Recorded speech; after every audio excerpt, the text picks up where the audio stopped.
भारत के शान माँ तिरंगा लहराबो जी, भारत के शान माँ। जय हिंद के नारा गूंजे जम्मो जहान माँ, तिरंगा लहराबो जी, भारत के शान माँ। तिरंगा लहराबो जी, भारत के शान माँ।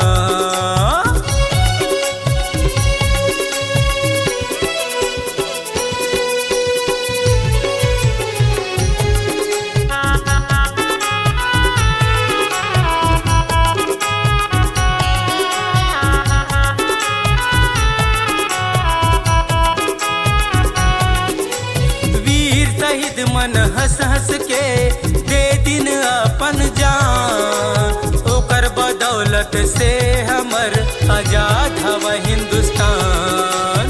जय हिंद के नारा गूंजे जम्मो जहान माँ,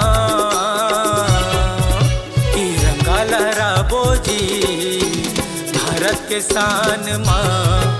तिरंगा लहराबो जी, भारत के शान माँ।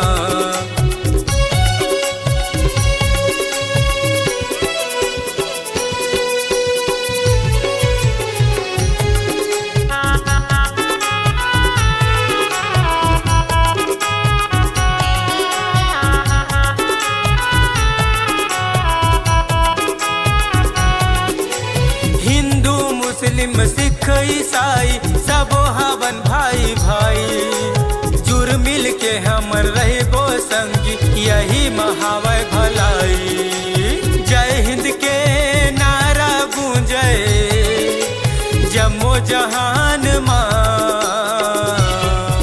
तिरंगा लहराबो जी, भारत के शान माँ। तिरंगा लहराबो जी, भारत के शान माँ।